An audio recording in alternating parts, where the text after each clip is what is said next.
त्यांच्यासाठी हा मेसेज. क्या नाम है भाई आपका? आकाश. जोरदार म्हणतात जरा तरी आकाश करायला. चला व्हेरी गुड. तो वर्ल्ड इकॉनॉमिक फोरमचा एक रिपोर्ट आहे. त्याचं असं म्हणणं आहे की 2025 ते 30च्या मध्ये जेवढे पण जॉब आज तुम्हाला दिसत आहे तुमच्या डोळ्यांच्या समोर, त्यातले 65% जे जॉब आहेत ते लिटरली नष्ट होऊन जाणार आहेत. म्हणजे ते जॉब एक्झिस्टच करणार नाही. याचा अर्थ काय माहितीये काय, इथं जर आपण 100 लोक आहेत तर त्या 100 लोकांपैकी 65 लोकांचा जॉब 2025 ते 30च्या मध्ये जाणार आहे. आणि जॉब केल्यानंतर सगळ्यात मोठा प्रॉब्लेम काय माहितीये काय, जॉब करणाऱ्या माणसाचं इन्कम लिमिटेड आहे आणि खर्च ठरलेले, EMI ठरलेले. मग ती परिस्थिती जीवनामध्ये येऊ नये म्हणून आपण आतापासून ह्या व्यवसायाला सिरियसली घेऊया. मी असं म्हणत नाही की तुमची जॉब जायला पाहिजे. मी एक मूवी पाहिला होता हॉलिवूडचा, जो हिस्टॉरिकल बेस्ड मूवी होती, ज्याच्यामध्ये 2 राजांचं आपसांमध्ये कन्व्हर्जन सुरू होतं. दोघे बोलत होते 2 राजा आपसामध्ये. तर त्या डायलॉगला मी परत हिंदीमध्ये कन्वर्ट केलं. मला खूप आवडलं, अगदी माझ्या अंतःकरणात आहे, माझ्या मनात आहे. मी जेव्हा पण एखाद्या ट्रेनिंगला उभा राहतो तेव्हा मी हे वाक्य नेहमी वापरतो. तर एक राजा दुसऱ्या राजाला काय सांगतो माहितीये काय, शांततेच्या काळात युद्धाची तयारी करावी म्हणजे युद्धात रक्त कमी सांडतं. आज तुमचं सगळं चांगलं चाललंय ना, खूप छान आहे, परमेश्वराचे आभार मान. पण आज जे चाललेलं आहे आणि जर एकच इन्कम सोर्स वरती आपण जर अवलंबून, याचा अर्थ की आपण खूप मोठी रिस्क घेतलेली. आणि फक्त आपण नाही रिस्क घेतलेली, आपला परिवार, आपला कुटुंब, आपली बायका मुलं, आपले आई वडील सगळ्यांनाच आपण एका डेंजर झोन मध्ये घेऊन आलोय जर आपल्याकडे एकच इन्कम सोर्स असेल तर. ह्या व्यवसायाच्या माध्यमातून, वेल्थ जेनिक्सच्या माध्यमातून वर्षभरामध्ये तुमच्याकडे एक नाही 3 मल्टिपल इन्कम सोर्स क्रिएट होऊ शकतात.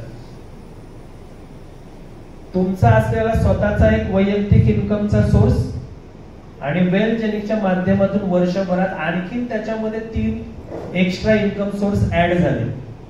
चांगलं आहे की वाईट आहे? म्हणजे आपल्या कुटुंबाला सुरक्षित करायला आता आपल्याकडे एक नाही तर वेगवेगळ्या प्रकारचे कमीत कमी 4 इन्कम सोर्स ऍड झाले. आणि म्हणून मी नेहमी म्हणतो की ह्या बिझनेस मध्ये आल्यानंतर 100% लोक सिरियस होत नाहीत. आणि जितकी लोक 100% ह्या व्यवसायामध्ये सिरियस झाले त्या लोकांनी विश्वविक्रम केलेले. जसं जसं आपलं हे सेशन पुढे जाईल ना, तसं तसं तुमच्या लक्षात येईल की इंडस्ट्री किती मोठी आहे. आणि मला असं वाटतं की ते सगळं नॉलेज जेव्हा मी तुमच्यापर्यंत डिलिव्हर करेन तेव्हा तो जो 100% सिरियसनेस पाहिजे ना, तो निश्चितच तुमच्यामध्ये येऊन जाईल. पुढे जाऊया आपण. जोरात बोला जरा, येस और नो. राहिला मुद्दा ट्रॅडिशनल बिझनेसचा. इथं कोणी असं आहे का ट्रॅडिशनल बिझनेस करतं, काहीतरी व्यवसाय आहे स्वतःचा? एकच जण आहे, 2, 3, 4. मी स्वतः वयाच्या 20 वर्षापासून ट्रॅडिशनल बिझनेस मध्ये. मेटल स्क्रॅप हा माझा मुख्य व्यवसाय होता. म्हणजे copper, brass, aluminium, zinc, lead large quantity मध्ये मी मोठमोठ्या कंपन्यांमधून उचलायचो आणि तो डिरेक्टली मग परत फॅक्टरीला सेल करायचो. हा माझा मेन बिझनेस होता. तो व्यवसाय खूप छान चालला. 2000 सालात सुरू केलेला व्यवसाय 2006 पर्यंत मस्त चालला. आणि 2006 नंतर त्या व्यवसायामध्ये सॅच्युरेशन आलं. मर्चंट वाढले, कॉम्पिटिशन वाढलं. लोकांना, कस्टमर्स, पार्टी, नॉलेज वाढलं, परिणाम बिझनेसवरती झाला. सेम ट्रॅडिशनल आज तुम्ही कोणताही व्यवसाय करा, जर नवीन एखादा व्यवसाय सुरू करणार असाल तर तो सेटल व्हायला कमीत कमी 3 वर्ष लागतात. पण 2027 पर्यंत तुम्ही जो व्यवसाय करणार आहात त्या व्यवसायाचं स्वरूप टिकेल का नाही टिकणार याचा अंदाज आपल्याला आज नाही लावता येणार. तुम्ही विचार करा, एवढे अमृततुल्य चहा पिलात का तुम्ही? आज ती शॉपी किंवा फ्रँचायझी किती लाखांमध्ये येते, कोणाला आयडिया? सॉरी, आता 28 लाख रुपये झाले त्याचे. जेव्हा सुरुवात झाली होती त्यांची तेव्हा 13 लाख होते. ते पाहता पाहता आज मार्केटमध्ये अमृत तुल्यच्या शेकडो फ्रँचायझी आलेल्या आहेत. आल्यात की नाही आल्यात? एखाद्या एरियामध्ये एखादं जर मेडिकल चांगलं चाललं, तिथे 2 दुकान होतात, 2चे 4 होतात, 4चे 8 होतात, बरोबर आहे? तर ट्रॅडिशनल बिझनेस मध्ये सिक्युरिटी नाही राहिली पूर्वीसारखी. Reason technology, reason social media. लोक घरात बसून सोशल मीडियावरती रोज 100, 200, 300 साड्या किंवा लेडीजचे ड्रेस मटेरियल्स विकतायत. पण ते विकण्याचं काम इथे दुकान लावून जर कोणी बीड मध्ये बसले ना तर त्याला जमत नाहीये ते.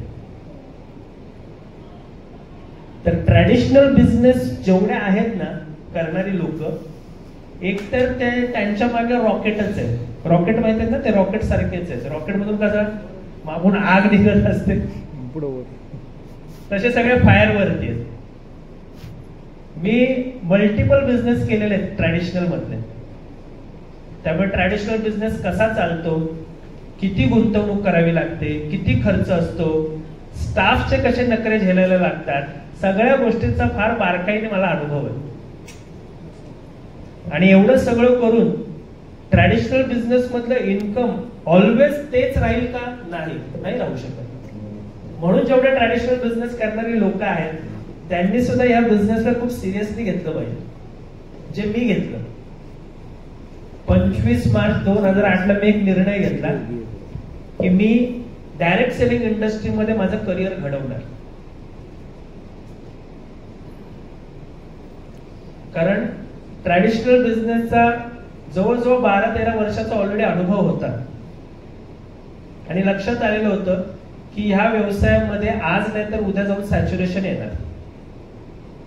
या जगाच्या पाठीवर डायरेक्ट सेलिंग हा एकमेव असा बिझनेस आहे जिथे कुठल्याही प्रकारच्या मंदीने काहीही फरक पडत नाही, जिथे कुठल्याही प्रकारच्या कॉम्पिटिशन स्पर्धेने काहीही फरक पडत नाही.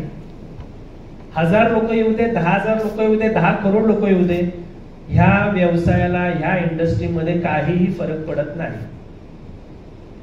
जे चॅलेंज ट्रॅडिशनल बिझनेस मध्ये आहेत ते चॅलेंज डायरेक्ट सेलिंग बिझनेस मध्ये अजिबात नाही. म्हणून या व्यवसायामध्ये करिअर करण्याचा निर्णय घ्या. आणि जे मी सुरुवातीला म्हणालो 5 वर्षाचा माइंडसेट, जर 5 वर्ष मी ह्या व्यवसायाला द्यायला तयार आहे तर असंही होतं पुढच्या 5 पिढ्यांचं आयुष्य तुम्ही घडवून जाऊ शकता. कारण तेवढी ताकद ह्या व्यवसायामध्ये आहे, या क्षेत्रामध्ये आहे. चला पुढे जाऊया आपण. The future of India. थोडस डिरेक्ट सेलिंग किंवा नेटवर्क मार्केटिंगचा पास्ट काय ते पण आपल्याला जर कळालं ना तर बऱ्यापैकी आपल्याला काही गोष्टी क्लिअर होतील. पहिली गोष्ट बघा, ही एक इंडस्ट्री आहे आणि ही छोटी मोठी इंडस्ट्री नाहीये, खूप मोठी इंडस्ट्री आहे. टर्नओव्हर जेव्हा आकडे तुम्ही ऐकाल ना तुमच्या लक्षात येईल की अरे बापरे एवढी मोठी इंडस्ट्री आहे. पण ह्या इंडस्ट्रीला किती वर्ष झालेत माहिती आहे? जवळजवळ 137 वर्ष झालेले. आणि नो डाऊट याचा जो जन्म आहे किंवा जिथून याची सुरुवात झालेली आहे ते one of the develop nation ज्याचं नाव अमेरिका आहे, युनायटेड स्टेट्स ऑफ अमेरिका, तिथून ह्या इंडस्ट्रीची सुरुवात झालेली आहे. आणि जर आपण पाहिलं, तुम्हाला क्लिअर दिसत असं तरी मी सांगतो, 1886च्या सुमारास या इंडस्ट्रीला सुरुवात झाली. परत मग 1925च्या काळात 300 ते 500 मिलियन डॉलर्सचा त्यांचा टर्नओव्हर होता युएसए मध्ये. आणि साधारण 1990च्या दशकामध्ये जेवढ्या अमेरिकन डिरेक्ट सेलिंग कंपनीज होत्या त्यांनी निर्णय घेतला की आपण ह्या इंडस्ट्रीला एक्सपॅन्ड करायचं. आणि मग हळूहळू एक्सपॅन्शन सुरू झालं. आणि मग ते एक्सपॅन्शन फक्त अमेरिकेपुरतं मर्यादित न राहता त्याचं एक्सपॅन्शन वर्ल्ड वाईड झालं. मग जर आपण पाहिलं की भारतामध्ये ही कंपनी केव्हा आली किंवा ही इंडस्ट्री केव्हा सुरू झाली, तर साधारण 1994-95च्या दरम्यान भारतामध्ये नेटवर्क मार्केटिंग इंडस्ट्रीची सुरुवात झालेली. म्हणजे जवळजवळ किती वर्ष झाली? 30 वर्ष झाली. 30 वर्षाचा कालावधी झाला भारतामध्ये डिरेक्ट सेलिंग कंपन्या किंवा डिरेक्ट सेलिंग मध्ये लोक काम करतात. मग ह्या ज्या कंपन्या जसं एमवे आहे किंवा एव्हॉन आहे, टपरवेअर, ह्या ग्लोबली सगळ्या एक्सपॅन्ड झाल्या. म्हणजे सुरुवात करताना हाऊस होल्ड, फर्निचर अशा प्रकारचे प्रॉडक्ट सुद्धा डायरेक्ट सेलिंग बिझनेस मध्ये आले. आजही काही कंपन्या ज्या अशा प्रकारच्या सेगमेंट मध्ये काम करतात. पुढे जाऊया अजून एकदा.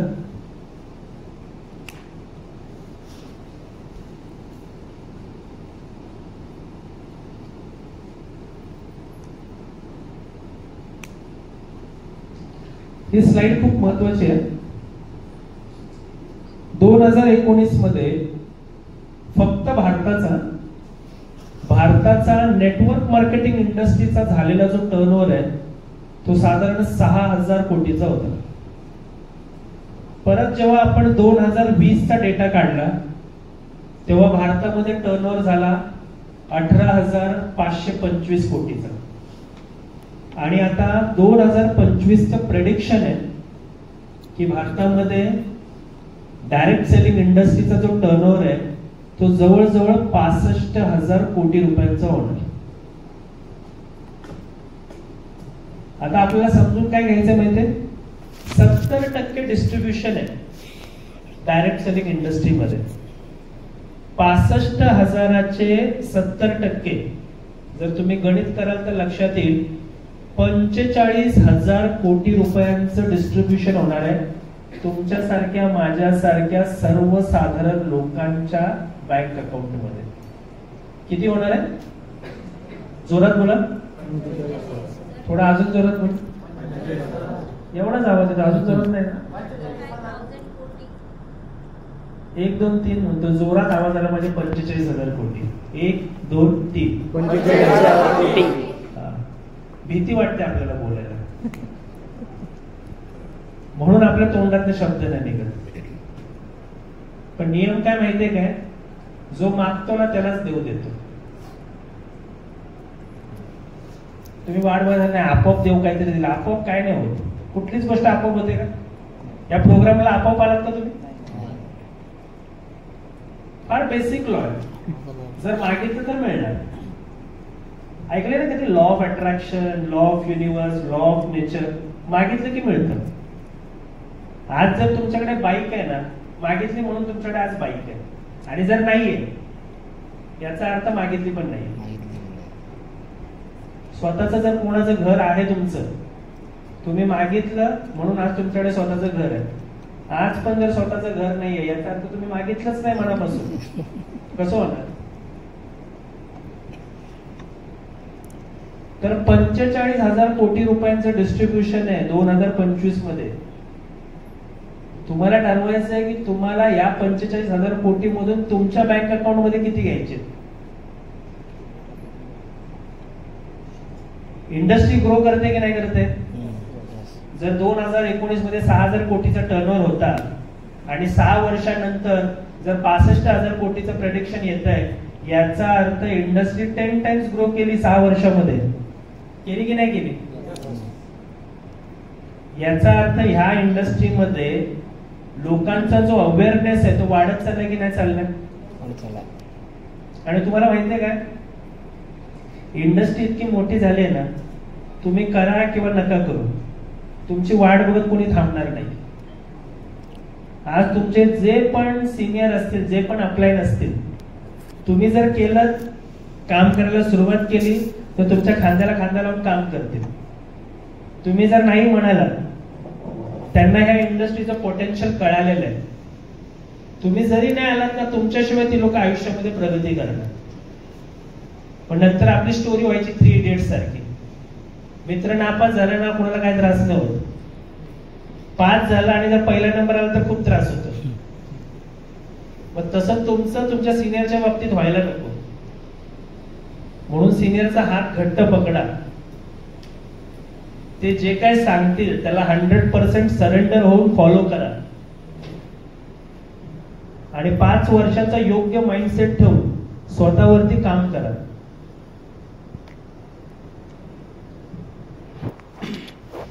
हे मी नेहमी उदाहरण देतो की फिक्की आणि केपीएमजी. फिक्कीचा अर्थ आहे federation of Indian chambers and commerce industry, आणि केपीएमजी ह्या पण सगळ्या रिसर्च सर्वे बेस्ड करणाऱ्या कंपन्या.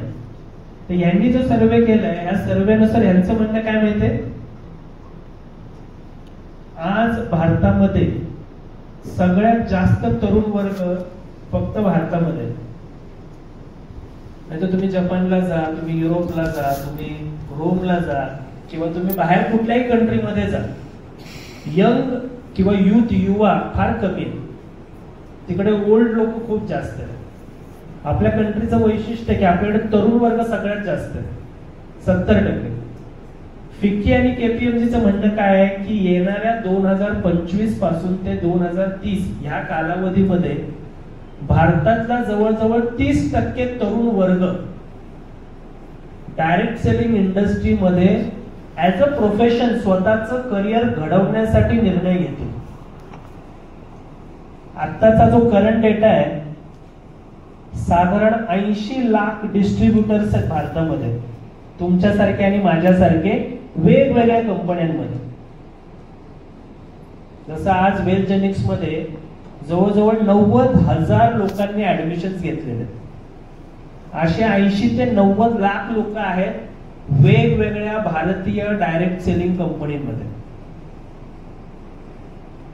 तर तुम्ही विचार करा, आपलं जे आत्ताचं पॉप्युलेशन आहे त्यापैकी 1% पॉप्युलेशन पण कव्हर झालेलं नाहीये. पण येणाऱ्या 6 वर्षांमध्ये भारतातला 30% तरुण वर्ग ह्या व्यवसायामध्ये येणार आहे. आणि तुम्हाला खरं सांगतो, तुम्ही सगळे लोकांना खूप भाग्यवान आहात, नशीबवान आहात की वेल्थजेनिक्स सारखा प्लॅटफॉर्म मिळालेला आहे.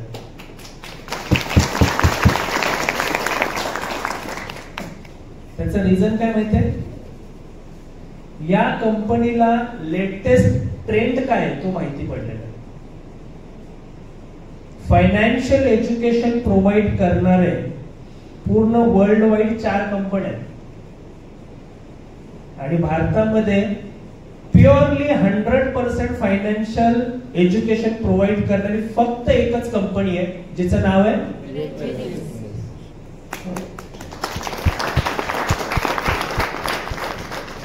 माझी सवय, मी सतत काही ना काहीतरी वाचत असतो आणि अभ्यास करत असतो.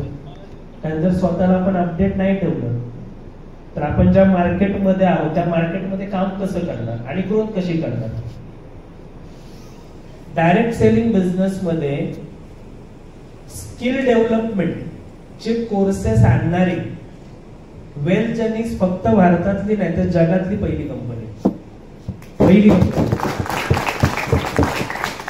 मग तुम्ही विचार करा, जर फायनान्शियल एज्युकेशन आहे, जर स्किल डेव्हलपमेंट आहे, फिटनेस प्रोग्राम आहे, ज्याचं सगळं कॉम्बिनेशन करून आज वेलजेनिक्स मार्केटमध्ये काम करतंय, तर हा जो येणारा तरुण वर्ग आहे 2025 ते 30 मध्ये, हा थोडा सोशल मीडियावर R&D करूनच येईल ना.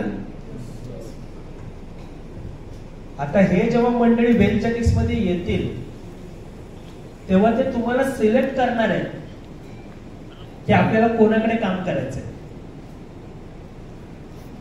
आणि जेव्हा ते आपल्याला सिलेक्ट करतील ना, तेव्हा ते आपल्यातली क्वालिटीज पाहतील की आपल्याकडे काय क्वालिटीज आहे.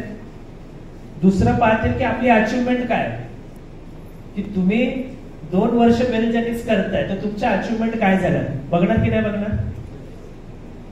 त्यामुळे जर तुम्हाला वाटत असेल येणाऱ्या पुढच्या 5 वर्षांमध्ये खूप पॉवरफुल टीम तयार करायची असेल किंवा लोकांनी मॅक्सिमम तुम्हाला अप्रोच करावा असं जर वाटत असेल तर स्वतःचं जे कौशल्य आहे त्याला डेव्हलप करायला लागेल आणि ते कौशल्य डेव्हलप होणार अशा प्रकारच्या ट्रेनिंग प्रोग्राम मध्ये गेल्यामुळे. हा व्यवसाय जो आहे ना हा लोकांमध्ये राहून किंवा लोकांमध्ये वाहून हा व्यवसाय करण्याचा आहे. आज जे काय थोडं बहुत तुम्हाला प्रगती दिसते माझी त्याचं कारण आहे पब्लिक सारखी दुसरी कुठली युनिव्हर्सिटी नाही. तुम्ही जेव्हा एखाद्या व्यक्तीला भेटता प्लॅन प्रेझेंटेशन दाखवता तेव्हा तो व्यक्ती काहीतरी ऑब्जेक्शन देतो ना किंवा नकार देतो किंवा रिजेक्ट करतो. तर आपल्याला असं वाटतं की त्याने रिजेक्ट केलं म्हणजे ह्या इंडस्ट्रीमध्ये ना स्कोप नाही. तुम्हाला सांगू जेव्हा आपण एखाद्या व्यक्तीला प्लॅन प्रेझेंटेशन देतो आणि तो प्लॅन जेव्हा संपतो त्याच्यानंतर ऍक्च्युअली खऱ्या अर्थाने तुमचं काम सुरू झालं. प्लॅन दाखवणं म्हणजे तुमचं काम नाही. प्लॅन दाखवून झाल्यानंतर जेव्हा तो व्यक्ती रिजेक्ट करतो तेव्हा खऱ्या अर्थाने तुमचं काम सुरू होतं. स्टेप बाय स्टेप आपण एक एक गोष्ट घेऊ पण आता मुद्दा आला म्हणून हा मुद्दा मला कंप्लीट करायचा आहे. मार्केट निगेटिव्ह आहे का नाही, लोक निगेटिव्ह आहेत का नाही, मग प्रॉब्लेम काय. मी या क्षेत्रामध्ये आल्यापासून ना 2 प्रॉब्लेम मला सापडलेले. पहिला प्रॉब्लेम एक तर तुमच्या बरोबर जॉईन करायला कोणी तयार नाही, हा पहिला प्रॉब्लेम आहे. आणि दुसरा प्रॉब्लेम आहे जे जॉईन झाले ते काम करायला तयार नाही. मला सांगा ह्याच्या व्यतिरिक्त तिसरा कुठला प्रॉब्लेम आहे. हेच 2 प्रॉब्लेम आहेत. पण थोड्या वेळपूर्वी मी म्हणालो मार्केट निगेटिव्ह नाहीये, लोक निगेटिव्ह नाहीयेत. मग असं का होतं त्याचं कारण आहे सेल्स मध्ये एक नियम आहे. मी नेहमी सांगतो माझ्या ट्रेनिंग मध्ये की customer first by you. Customer पहिल्यांदा तुम्हाला विकत घेतो, नंतर तुमच्याकडे जे काय प्रॉडक्ट सर्व्हिसेस एज्युकेशन हे नंतर विकत घेतो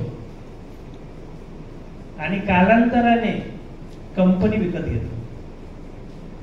याचा अर्थ काय माहितीये काय, कस्टमर फर्स्ट बाय यूचाच अर्थ आहे की लोक तुम्हाला बघून बेलजेनिक्स मध्ये येतात. आतापर्यंत सेल्स इंडस्ट्रीमध्ये मग ते कुठल्याही प्रकारचा सेल असो कधीच कुठलं उत्पादन किंवा कधीच कुठल्या प्रॉडक्ट किंवा सर्व्हिसेस विकले गेलेले नाहीये.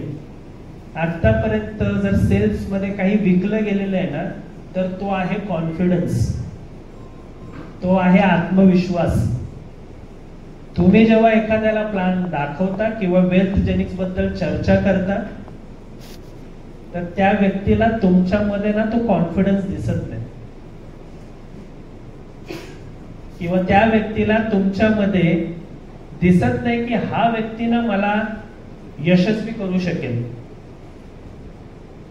लीडरचा अर्थ काय माहितीये का, लीडरचा अर्थ हा नाहीये की ब्लेझर किती छान घातलाय, शूज किती छान घातले किंवा टाई किती मस्त घातली. लीडरची डेफिनेशन आहे जो व्यक्ती लोकांना कॉन्फिडन्स देऊ शकतो, जो व्यक्ती लोकांना डायरेक्शन देऊ शकतो, तो व्यक्ती म्हणजे लीडर आहे. मग जर हा व्यवसाय माझ्या बरोबर कनेक्टेड आहे, मला बघून जर लोक माझ्या व्यवसायात येणार असतील तर 2 प्रकारच्या सुंदरता खूप महत्वाच्या आहेत. एक आहे एक्सटर्नल ब्युटी की तुम्ही बाहेरून कसे राहता, तुमचं लाईफस्टाईल काय आहे. आणि दुसरा आहे इंटरनल ब्युटी की तुम्ही तोंड उघडल्यानंतर बोलता कसे. तुम्ही बाहेरून मस्त छान पेहराव केलाय, सुंदर पोशाख घातलाय आणि तोंड उघडलं तर 4 आले. नाही होणार लोक सोबत जॉईन. आणि म्हणून असं म्हणतात की इंटरनल ब्युटी बरोबरच एक्सटर्नल ब्युटी या दोन्ही गोष्टींचं जर कॉम्बिनेशन तुमच्यामध्ये असेल तर तुम्ही कुठल्याही व्यक्तीला वेल्थ जेनिक्सचा प्लॅन दाखवा, ऑन द स्पॉट तो व्यक्ती तुम्हाला जॉईन करणार.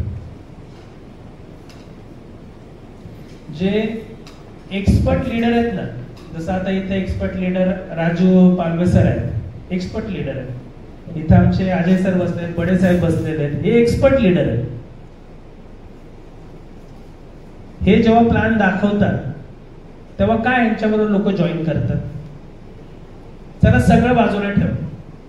ह्या कंपनीची सुरुवात झाली 16 एप्रिल 2020. लॉकडाऊन झाला, त्याच्या 3ऱ्या आठवड्यात कंपनीची सुरुवात झाली.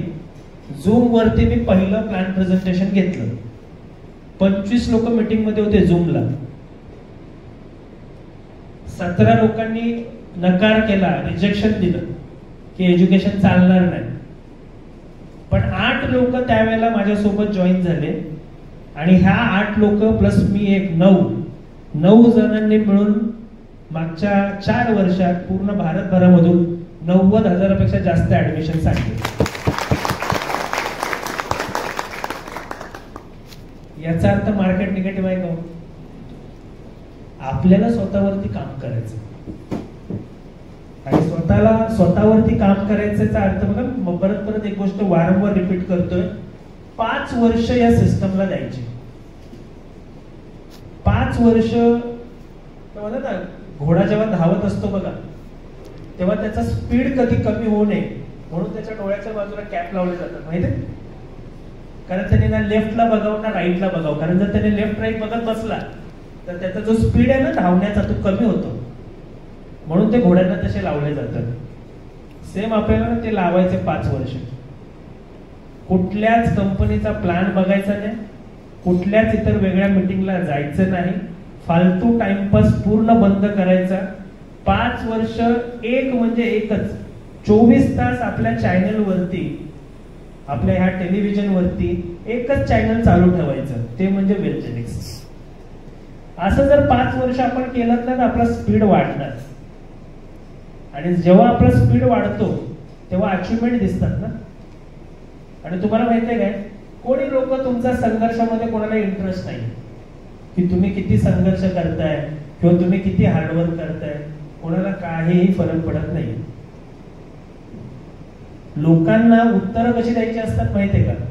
लोकांना उत्तरं जर द्यायची असतील तर आपल्याला ना स्वतःला अचिव्हमेंट करावे लागते. कारण जो अचिव्हर असतो ना, जो अचिव्हमेंट करतो त्याला लोक सॅल्यूट करतात. संघर्ष करणारा किंवा रडणाऱ्यांबरोबर रडायला कोणी तयार नाहीये, हसणाऱ्यांबरोबर हसायला लोक तयार आहेत. तर काय काय असतं ना, असे किरकिरी लोक असतात बघा, ते आले की आपण पळून जातो, फार निगेटिव्ह आहे, किरकिरी माणूस आहे, काही नाही काहीतरी किरकिरी करतच राहतात. असल्या लोकांबरोबर लोकांना इंटरेस्ट नाहीये मैत्री करण्यात किंवा त्यांच्यावर उठण्यात बसण्यात. पण जर एखादा अचिव्हर आहे जो लाईफ मध्ये काहीतरी अचिव्हमेंट करतोय, अशा लोकांची संगत आवडते. आमचे सिनियर होते राजेश यादव साहेब, मी नेहमी म्हणतो की त्या माणसाकडून खूप शिकायला मिळालं. लक्षात ठेवा, ह्या इंडस्ट्री मधलं सगळ्यात चांगलं, सगळ्यात मोठा प्लस पॉइंट तुम्हाला सांगतो, ह्या इंडस्ट्रीमध्ये ना भेदभाव नाही. बाहेर जर तुमचा सक्का मामा करोडपती असेल तर त्याला हे नाही वाटणार की माझा भाचा कसा करोडपती होईल. मामा भाचे तर खूप बघा, सख्या भावाला पण कधी कधी वाटत नाही, अशी सत्य परिस्थिती. पण ह्या इंडस्ट्रीमध्ये जेवढी लोक करोडपती झाली त्यांचा प्रॅक्टिकल अनुभव घेऊन जेव्हा ते ट्रेनिंग मध्ये उतरतात ना, त्यांचा एकच उद्देश असतो की इथं बसलेला प्रत्येक व्यक्ती करोडपती व्हावा. आणि तो व्यक्ती करोडपती व्हावा म्हणून बेबीच्या देठापासून लोक शिकवतात. माझ्यासारखे असे असंख्य लाख लोक आहेत जे अशा प्रकारे माईक हातामध्ये घेऊन, बाबा आमचं आयुष्य घडलं, तुमचं पण आयुष्य तुम्ही घडवू शकता अशा प्रकारचं प्रेरणा देण्याचं काम जगाच्या पाठीवर दुसऱ्या कुठल्याच इंडस्ट्रीमध्ये होत नाही. ते फक्त आणि फक्त डायरेक्ट सेलिंग इंडस्ट्रीमध्ये होतं. त्यामुळे ही जी कम्युनिटी आहे ना, ही कम्युनिटी पॉझिटिव्ह लोकांची कम्युनिटी आहे. ही जी कम्युनिटी आहे ध्येयवादी आणि स्वप्नवादी लोकांची कम्युनिटी आहे. इथे रडणारी लोक नाही आहेत ह्या इंडस्ट्रीमध्ये. ह्या इंडस्ट्रीमध्ये ना लढणारी लोक आहेत, स्वप्नांचा पाठलाग करणारी लोक या इंडस्ट्रीमध्ये आहेत. आपल्या कुटुंबासाठी वाटेल तेवढी मेहनत करणारी लोक ह्या इंडस्ट्रीमध्ये आहेत.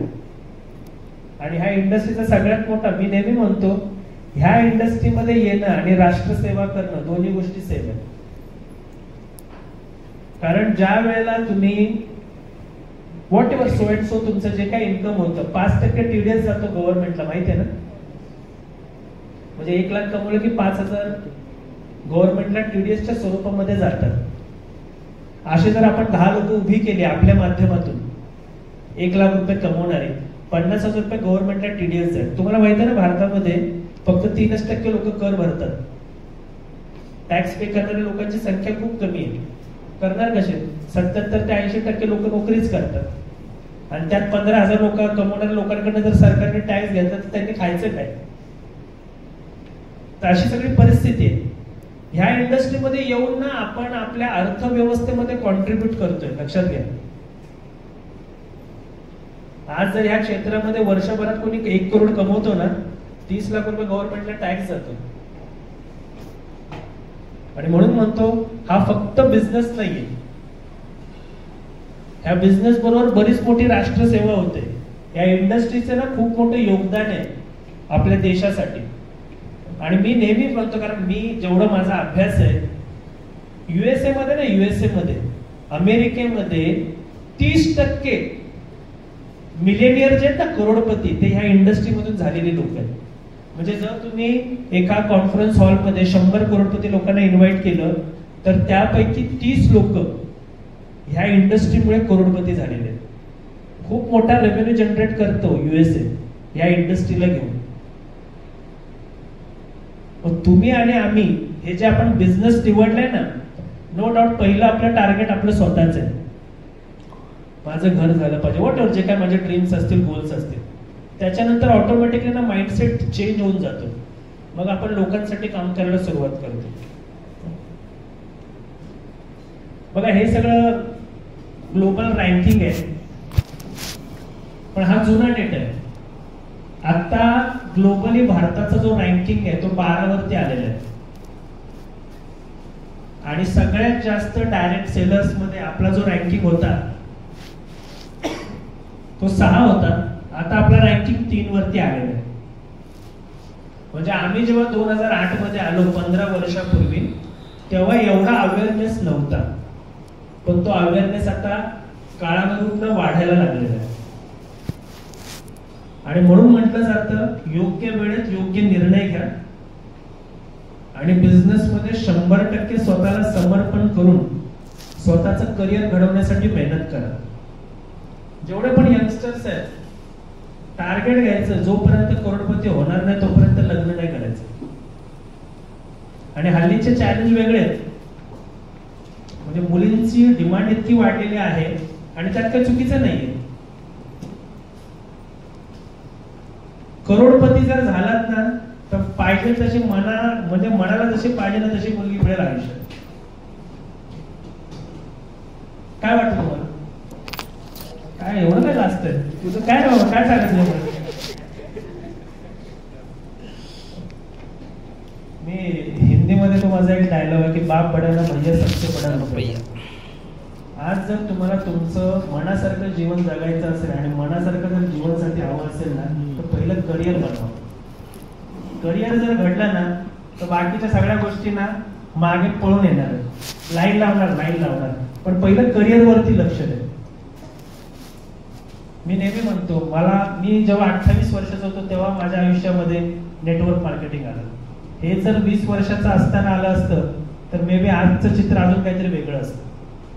आणि इंडस्ट्री तेवढी पॉवरफुल आहे ना.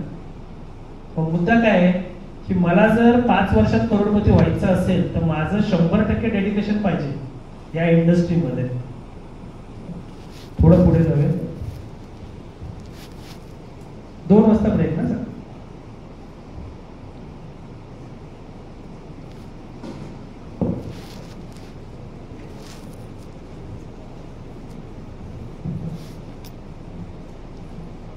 दुसरी स्टेप, जर खरोखर तुम्हाला ह्या व्यवसायामध्ये यशस्वी व्हायचं असेल किंवा खरोखर तुम्हाला मनापासून वाटत असेल आई वडिलांची स्वप्न पूर्ण करायचे आणि 5 वर्षात मला करोडपती व्हायचंय, तर ही सेकंड स्टेप आहे की तुमच्याकडे स्वतःचं एक गोल बुक तयार पाहिजे. गोलला आपण मराठीत काय म्हणतो? लक्ष. स्वप्न नाही का? स्वप्न झोपेत पडतात. साप चावला, कुत्रा चावला, है ना, कुठंतरी धडपडून पडलो, ती स्वप्न. ध्येय कशाला म्हणतात माहितीये काय? जे उठता बसता जागता झोप नाही येऊन देत त्याला म्हणतात ध्येय, त्याला म्हणतात आपण गोल. तर अगोदर तुम्हाला हे का महत्वाचं आहे त्याच्या मागची सायंटिफिक स्टोरी काय आहे ती पहिली समजून घ्या. मग तुमच्या लक्षात येईल की हे आपल्याला का करायचं. 1970च्या दशकात ना हार्वर्ड युनिव्हर्सिटीने एक रिसर्च केला आणि तो सेम रिसर्च 1953 सालामध्ये येल नावाच्या युनिव्हर्सिटीने केला होता. त्या सेम रिसर्चला 1970 मध्ये हार्वर्डने चॅलेंज करायचं ठरवलं म्हणून परत एकदा तो रिसर्च झाला. मग त्या रिसर्च मध्ये काय केलं की 1977 मध्ये ग्रॅज्युएट झालेली जी बॅच होती त्या सगळ्यांना एका कॉन्फरन्स हॉलमध्ये बोलवलं. जसं आता आपला हा कॉन्फरन्स हॉल आहे तसा एका कॉन्फरन्स हॉलमध्ये बोलवलं आणि प्रश्न विचारला की तुमच्यापैकी किती लोकांचे आयुष्यामध्ये काहीतरी निर्धारित गोल आहेत आणि त्या निर्धारित गोलला कसं पूर्ण करायचं याचा ऍक्शन प्लॅन तयार आहे. तर बघा जेवढे तिथे विद्यार्थी होते ना त्यापैकी 84% विद्यार्थी असे होते ज्यांनी गोल हा शब्द सुद्धा पहिल्यांदा ऐकला होता. तसेच आता इथं पण काही लोक असतील, असं पण काहीतरी असतं का खरंच. तर 84% लोकांना माहित पण नव्हतं की गोल म्हणजे काय. त्या 84% लोकांनी काय केलं होतं? शाळा, कॉलेज, अभ्यास, परीक्षा एवढंच. 13% विद्यार्थी असे होते ज्यांच्या आयुष्यामध्ये काहीतरी गोल होते पण ते गोलला रिटर्न मध्ये नव्हते, लिहिलेले नव्हते किंवा त्याच्यासाठी ऍक्शन प्लॅन तयार नव्हते. पण 3% विद्यार्थी असे होते ज्यांच्याकडे गोल बुक तयार होतं, ऍक्शन प्लॅन तयार होता, कोणतं गोल कोणत्या डेटला कंप्लीट करायचंय हे कंप्लीट सगळं सविस्तर लिहिलेलं होतं. ह्या लोकांना ना सगळ्या लोकांना 10 वर्षानंतर परत सेम कॉन्फरन्स हॉलमध्ये बोलवलं त्यांची प्रगती पाहण्यासाठी. तर जे 13% लोक होती ना ज्यांनी गोल लिहिलेलं नव्हतं पण माहिती होतं की आपल्याला हे आयुष्यामध्ये मिळवायचंय, त्या लोकांचं इन्कम 84% विद्यार्थ्यांपेक्षा डबल होतं. म्हणजे ती लोक जर महिन्याला 1 लाख कमवत होती 84% लोक, तर ही 13% लोक महिन्याला 2 लाख रुपये कमवत होते. पण ते जे 3% लोक होते ना ज्यांनी गोल बुक कंप्लीट रेडी करून ठेवलेलं होतं, ह्या लोकांचं जेव्हा इन्कम चेक केलं ना तेव्हा 84% लोकांच्या 10 पट इन्कम यांचं होतं. म्हणजे ते लोक जर 1 लाख कमवत होते तर ज्यांनी गोल बुक बनवलंय ती लोक महिन्याला 10 लाख रुपये कमवत होते. आणि हा जो रिसर्च आहे, स्टडी जो आहे, हा गुगल वरती अवेलेबल आहे. मग आपण काय समजून घेतलं पाहिजे, जर गोल बुक बनवल्यामुळे एवढे सगळे जर फायदे होऊ शकतात तर आपण हे गोल बुक बनवायला पाहिजे का? किती जणांना वाटतं बनवायला पाहिजे? दुसरा प्रश्न, किती जण हे गोल बुक बनवणार?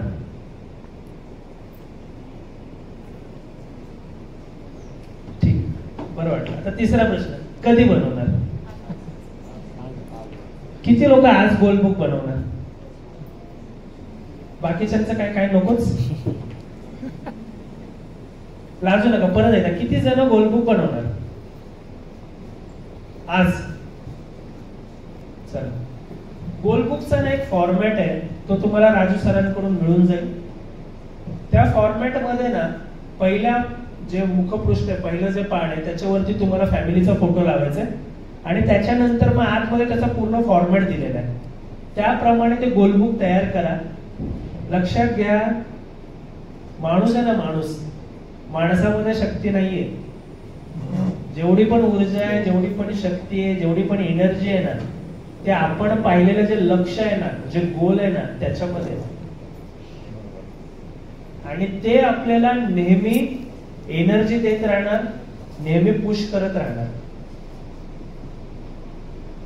हा व्यवसाय मला का करायचा आहे किंवा हा व्यवसाय केल्यामुळे मला येणाऱ्या 5 वर्षात काय मिळणार आहे, हे जर मलाच स्वतःला माहिती नसेल तर मी या व्यवसायात 5 वर्षात टिकणार कसा?